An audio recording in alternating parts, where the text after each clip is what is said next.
ये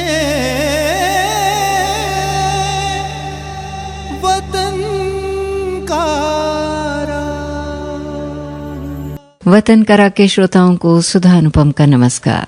छायावादी कवियों में रामधारी सिंह दिनकर सबसे अधिक सशक्त और सबसे अधिक समर्थ मौलिक प्रतिभा संपन्न व्यक्तित्व माने जाते हैं। विपुल काव्य साधना और साहित्यिक गुणों की दृष्टि से उन्हें सदैव सर्वोच्च स्थान प्राप्त रहा है। उनके काव्यात्मक व्यक्तित्व का निर्माण स्वाधीनता संग्राम के द्वंद्व का ही परिणाम था। दिनकर ने जब किशोरावस्था में प्रवेश किया तो आजादी का आंदोलन शुरू हो चुका था। उन दिनों चल रहे साइमन कमीशन के विरोध में हो रहे प्रदर्शन और रैलियों में उन्होंने भाग लिया था, जिसके परिणाम स्वरूप उन्हें पुलिस की निर्मम लाठियां खानी पड़ी। उस विरोध प्रदर्शन में लाला लाजपत राय ने भी भाग लिया था। पुलिस की लाठीचार्ज से उन्हें गंभीर चोट लगी, जिसके कारण वे पहले बेहोश हुए और बाद में उनकी मृत्यु हो गई। इस घटना से युवक दिनकर का भावुक मन उद्वेलित हो उठा और उनमें कवित्व की ऊर्जा भरने लगी। दिनकर जी कहते थे कि मेरी आज की भावनाओं का मूल्य सन 1921 का असहयोग आंदोलन है।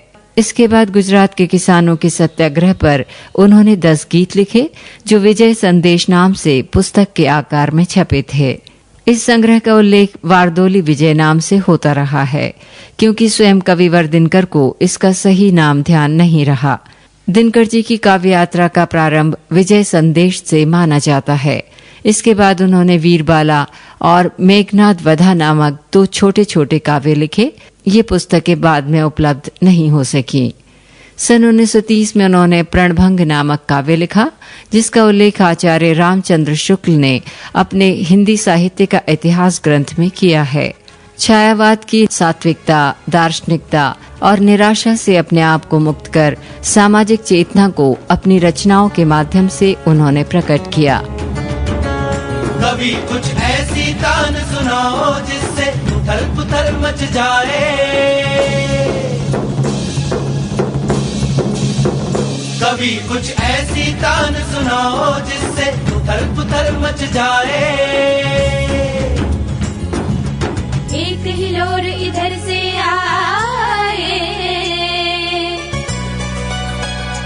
एक हिलोर इधर से आए, एक हिलोर उधर से आए। कभी कुछ ऐसी तान सुनाओ जिससे उथल पुथल मच जाए।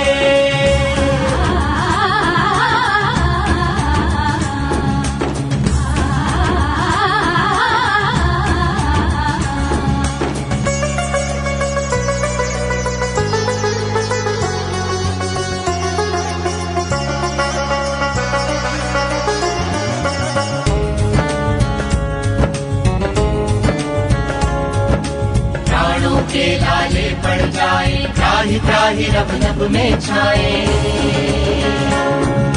बरसे आग जलक जल जाए, भस्म सात भूधर हो जाए। पाप पुण्य सद सद भावों की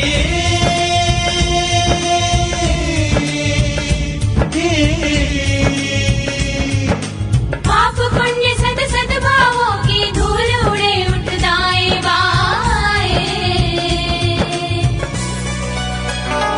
एक हिलोर इधर से आए, एक हिलोर उधर से आए। कभी कुछ ऐसी तान सुनाओ जिससे उथल पुथल मच जाए।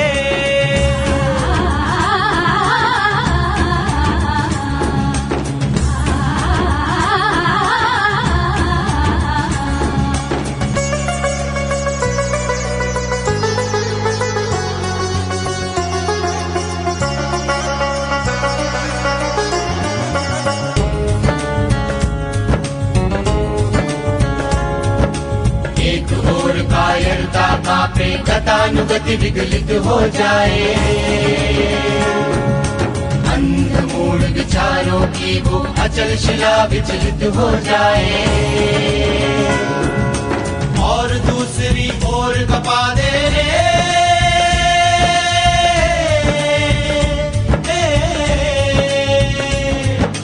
और दूसरी ओर कपा देने वाला गर्जन उठ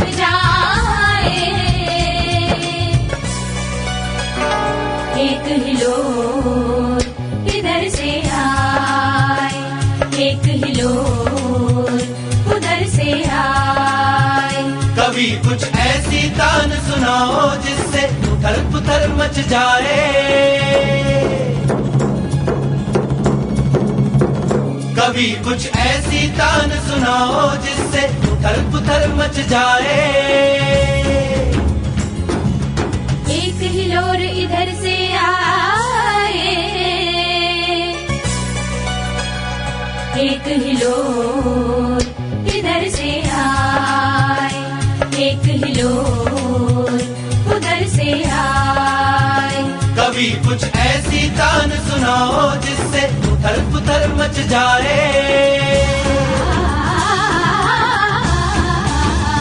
कभी कुछ ऐसी तान सुनाओ जिससे उथल पुथल मच जाए,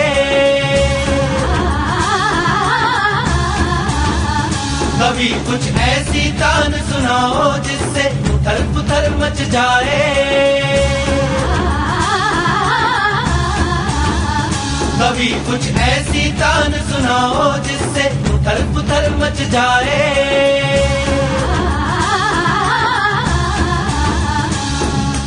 ये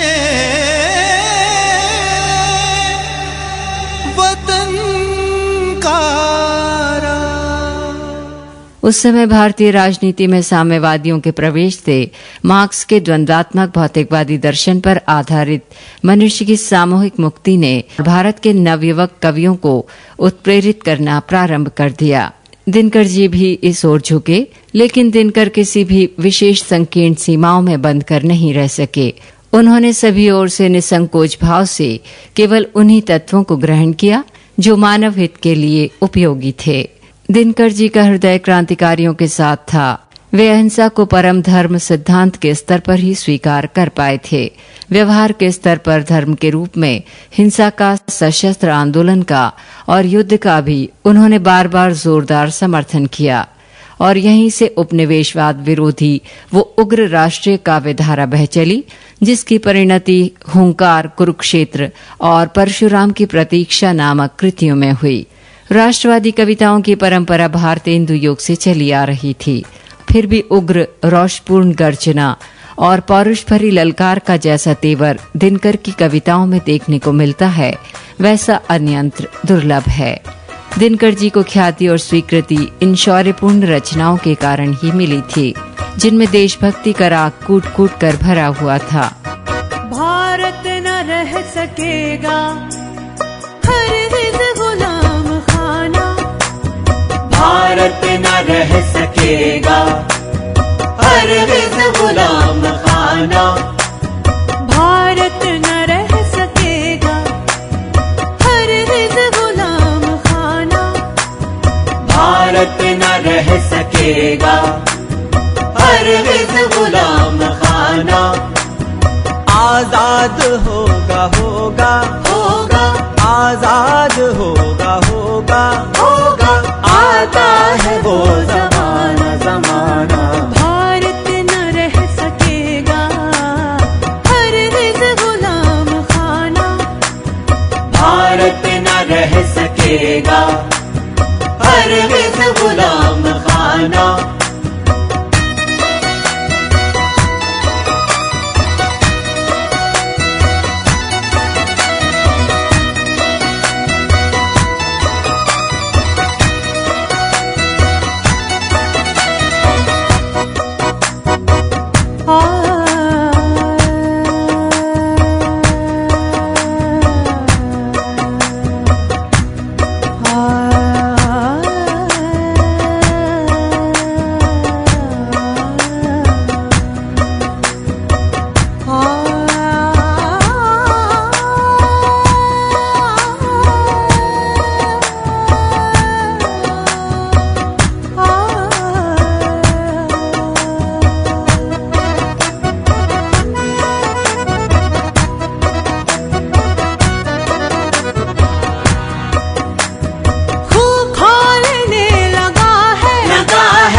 लगा है, हाँ हाँ खूब खोलने लगा है, लगा है, खूब खोलने लगा है, लगा है, खूब खोलने लगा है, खूब खोलने लगा है। हिंदुस्तान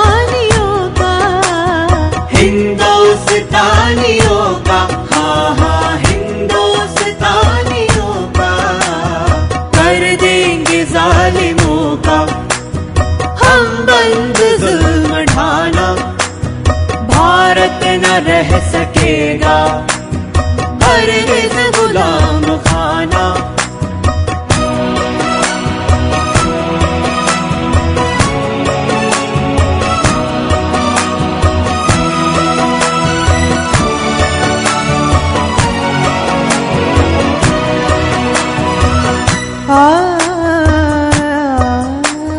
कौमी तिरंगे झंडे बेजान सार अपनी, कौमी तिरंगे झंडे बेजान सार अपने, कौमी तिरंगे झंडे पे हाँ तिरंगे झंडे पे हाँ कौमी तिरंगे झंडे पे हाँ तिरंगे झंडे पे है जान सार अपनी, है जान सार अपनी हाँ है जान सार अपनी। हिंदू मसीह मुस्लिम, हिंदू मसीह मुस्लिम गाते हैं ये तराना, भारत न रह सकेगा हरगिज़ गुलाम खाना।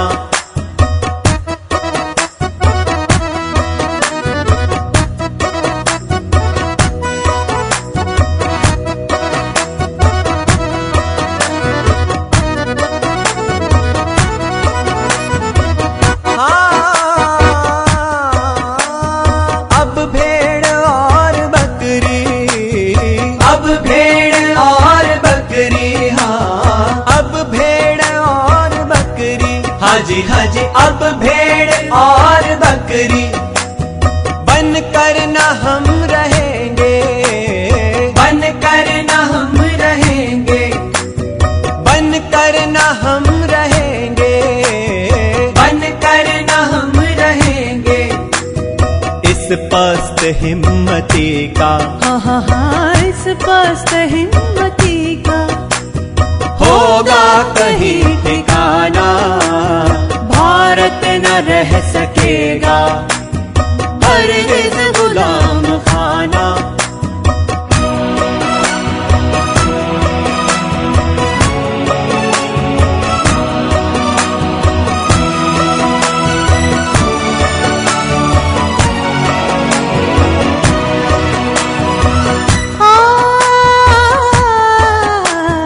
परवाह अब किसे है जेलों दमन के प्यारों, परवाह अब किसे है जेलों दमन के प्यारों हाँ परवाह अब किसे है, किसे है परवाह अब किसे है हाँ जेलों दमन की प्यारों, जेलों दमन की प्यारों हो प्यारों।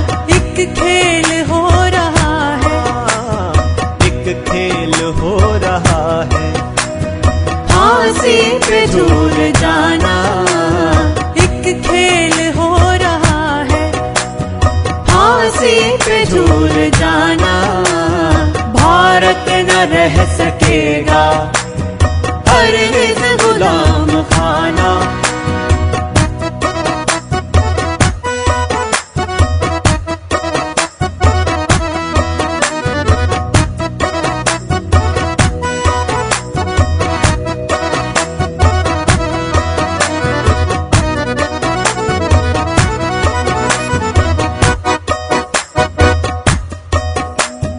भारत वतन हमारा, भारत वतन हमारा, भारत वतन हमारा, हमारा भारत वतन हमारा, हमारा भारत के हम है बच्चे हाँ जी भारत के हम है बच्चे, भारत के वास्ते हैं हाँ भारत के वास्ते हैं मंजूर सर कटाना, भारत के वास्ते हैं मंजूर सर कटाना, भारत न रह सकेगा हरगिज़ गुलाम खाना।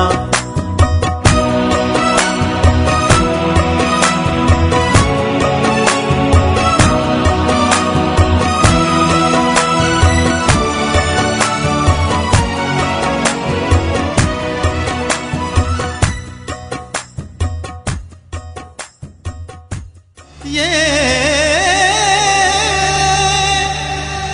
वतन का दिनकर जी का व्यक्तित्व उनके केंद्रीय प्रतीकों से स्पष्ट होता है। चिंगारी, अंगार, मशाल, आग, अग्नि, अनल, ज्वाला, शिखा, पापक, यज्ञ, ज्योति, किरण, सूर्य और सविता, ये सभी प्रतीक के रूप में बार बार उनकी कविताओं में आते हैं। मात्रागत अंतर इनमें हो सकता है, किंतु अन्याय अत्याचार को छार छार कर संघर्षशील, बलिदान, तेजस्वी और प्रक्षिप्त जीवन की ललक इनमें स्पष्ट मिलती है। इतना ही नहीं, उन्होंने मेषत्व छोड़कर व्याघ्र बनने का आह्वान करते हुए लिखा था कि एक ही पंथ अब भी जग में जीने का, अभ्यास करो छगियो रक्त पीने का। क्रोध का ये अतिरेक कविता है या नहीं, इसकी परवाह दिनकर को नहीं थी। वे तो कविता की गर्दन पर पांव रखकर चिल्लाते चीखते हुए युद्ध के गीत गा रहे थे।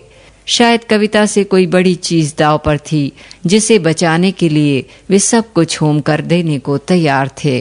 चक्रवाल की भूमिका में उन्होंने लिखा है कि मैं समाज का पुत्र हूँ और मेरा सबसे बड़ा कार्य ये है कि मैं अपने युग के क्रोध, आक्रोश, अधीरता और बेचैनियों को सबलता के साथ छंदों में बांधकर सबके सामने उपस्थित कर दूं। राष्ट्रीय क्रांति दिनकर जी की कविताओं का मुख्य स्वर था और यही वो सबसे बड़ी विशेषता है जिसके कारण वे सच्चे मायने में क्रांति के कवि के रूप में जाने जाते हैं। जय हिंद।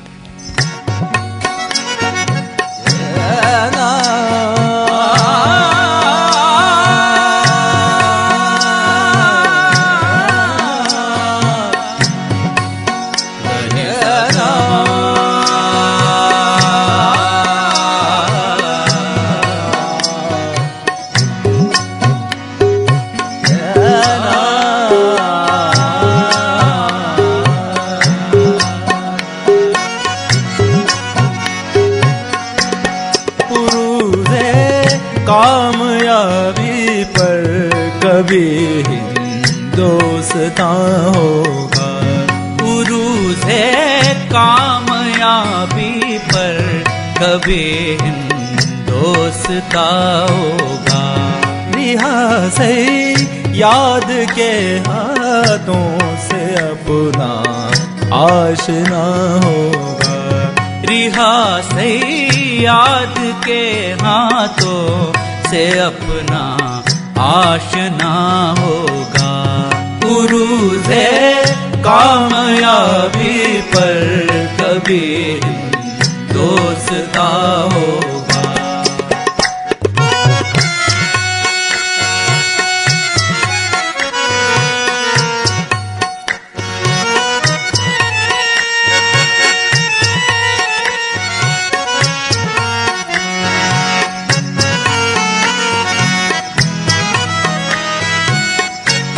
चखाएंगे मजा बर्बादिए गुलशन का गुलजी को, चखाएंगे मजा बर्बादिए गुलशन का गुलजी को।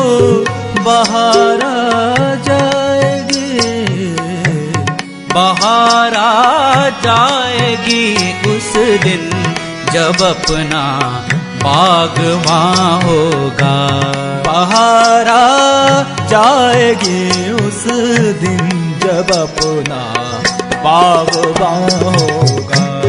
उरूज़े कामयाबी पर कभी दोस्ता होगा।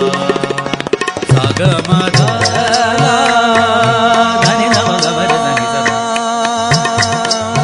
गमधनी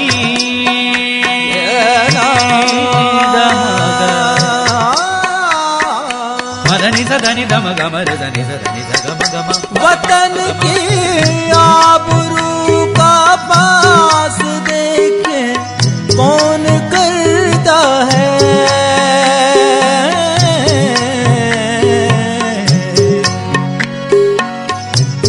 वतन की आबरू का पास देखे कौन करता है। आज मक्तल में हमारा इम्तिहान होगा। सुना है आज मक्तल में हमारा इम्तिहान होगा। उरूज़े कामयाबी पर कभी दोस्ता होगा।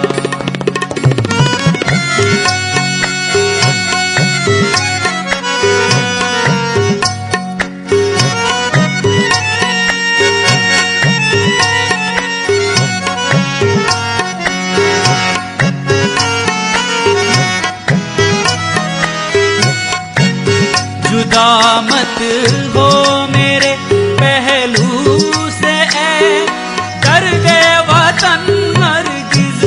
जुदा मत हो मेरे पहलू से अब दर्द-ए वतन हरगिज़। न जाने बाद मुर्दन में कहाँ तू कहाँ होगा। न जाने बाद मुर्दन में कहाँ हो तू कहाँ होगा। उरूज़े कामयाबी पर कभी दोस्ता होगा। उरूज़े कामयाबी पर कभी दोस्ता होगा। रिहा सही